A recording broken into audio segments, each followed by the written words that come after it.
Hello, D-Gens. Welcome to Degenerate Takes Morning Sports Talk. I, of course, am the brofict one, AJ. Hope you're having an incredible, what is it today? Tuesday, February 13th, 2024. Yeah, good morning. Hope you guys are having a good one. Do you want to take a moment? Shout out to our 433 incredible followers here on the Rumble and to the 3 people watching live right now. Good morning. Hope you're having a good day. And if you like what we're cooking, hit that like button. Helps out a lot more than you know. This is where it gets interesting. This is, in my opinion, one of the most interesting weeks in sports. For myself personally, because we have been in NFL mode constantly for the last couple of months, and it's now done. It's now done and over with. We got the combine coming up in a couple of weeks, then followed up by the draft. We'll get into all of that, but now it comes the time where we don't have baseball season. The NBA is essentially over, but it's still being played. NHL kicking into gear as well. And so it's almost like, what do we talk about? What do we talk about today? Well, I've got a couple of things that butter the biscuit that I am getting ready. I'm ready to talk about. And then, I'll be live later today as well. We'll be doing some daily picks. And then Noah and I should be live as well later tonight. Just got to wait and see on scheduling and stuff like that. But of course, hit that follow button so you never miss when we go live. But yeah, as I was saying, a lot to talk about. The NFL is what we've been covering essentially nonstop the last couple of months here. And we can still talk about it a little bit more. Don't worry. I was just catfishing y'all a little bit. We can still talk about it a little bit more.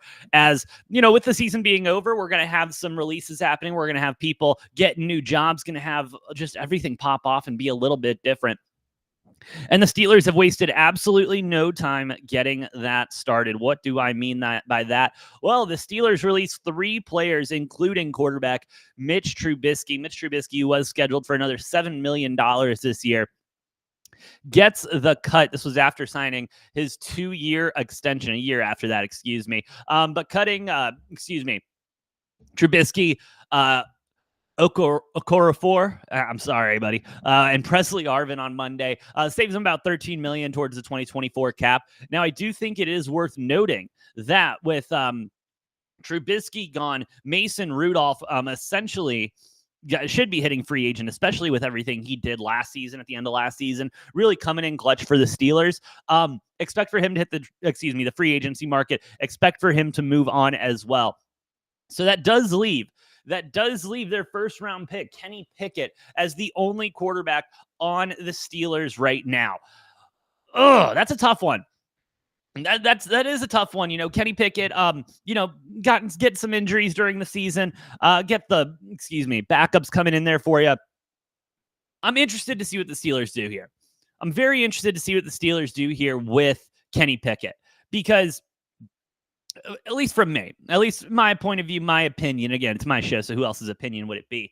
But I don't know if I saw enough of the jump.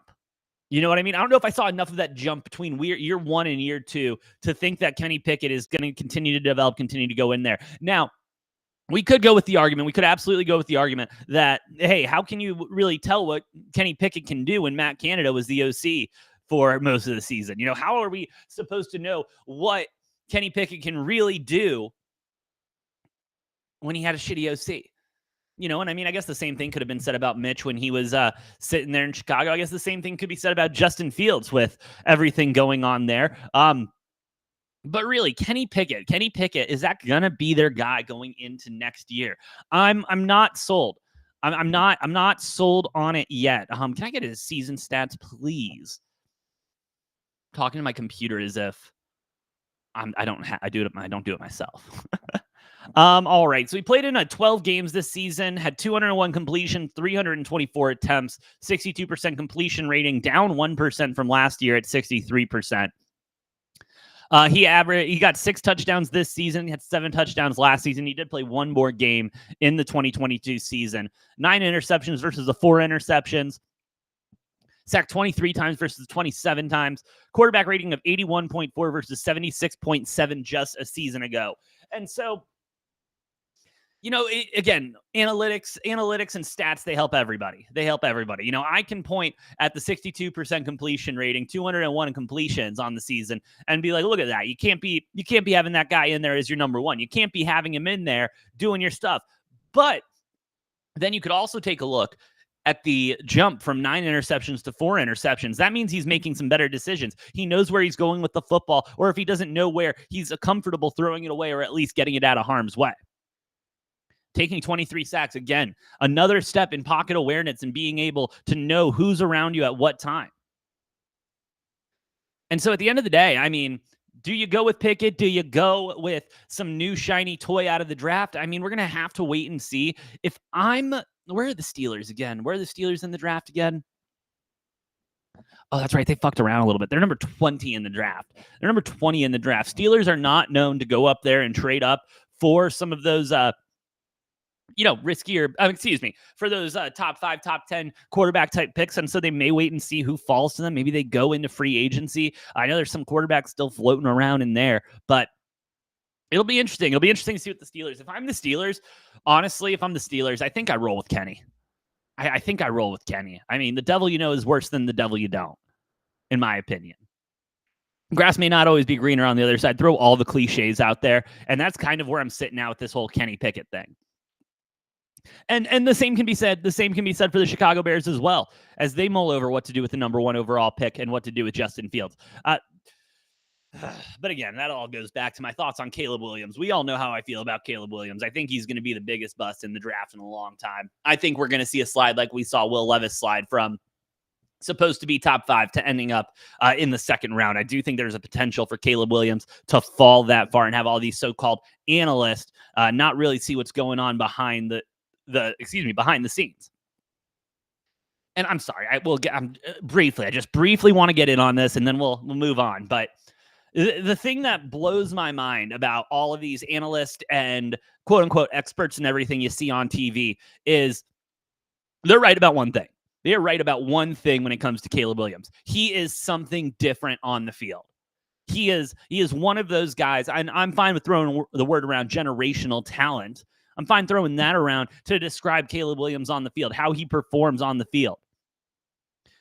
But I think the thing that analysts always forget is that's always 50% of the problem.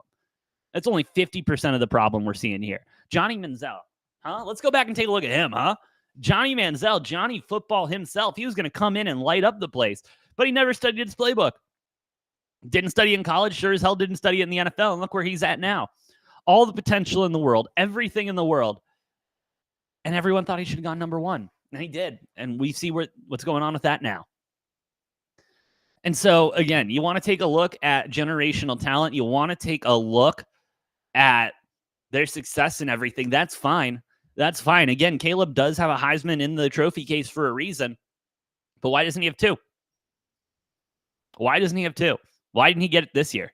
That's my question. Yes, Jaden Daniels was playing incredible football, and even on the team that Caleb Williams was on, which, let's be completely honest, lacked any sort of defense whatsoever. But still, Caleb had the numbers and Caleb had everything. There's just better quarterbacks in this draft than Caleb.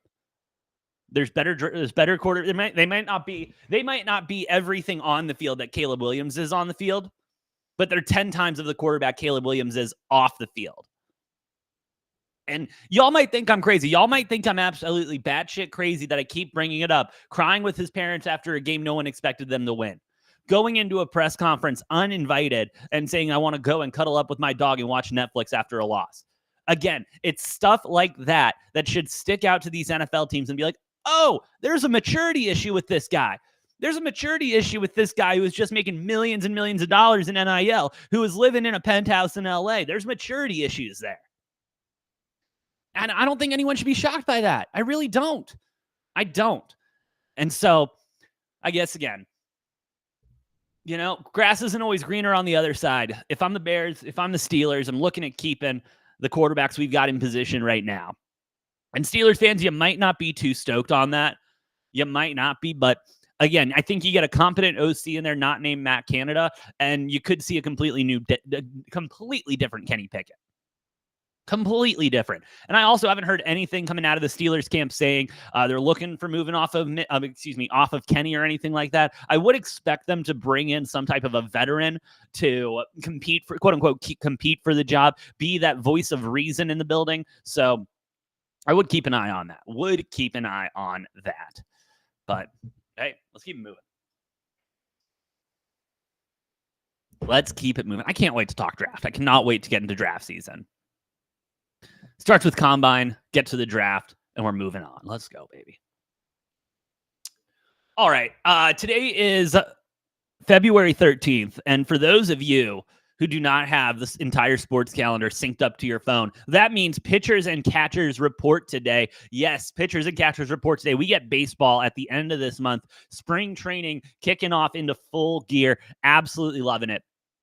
And with pitchers and catchers reporting today, I think it's very important to talk about the biggest signing in MLB history. Arguably the greatest signing in MLB history, with arguably the greatest player in MLB history, and that being the one and only Mr. Shohei Ohtani. As there has already been some videos leaked to the internet of him absolutely crushing dingers during BP. Please note again that he will be the designated hitter for the Los Angeles Dodgers this year. After reconstructive surgery on his elbow in September, he will be unable to throw a baseball until at least next season. All right. So he's going to be DHing. He's going to be the DH this entire time. And don't get me wrong. Again, the last thing I want taken out of this little thing here is that I don't think that's a good move. I think that's a great move by the Dodgers. I think that would have been a great move by anybody in baseball. You just get Shohei in the building. You get Ohtani in the building, and then you work it out from there. And I think that's great. I think that's great. Not only that, but Shohei signing the most team-friendly deal, at least while he's playing. Only getting paid $2 million a year, deferring most of his contract till after the 10 years he signed for, so that, the boys can spend money and go get players and get it moving. And hey, shout out to the Dodgers. After they signed Shohei, they did go out and make another move. They get Yoshinobu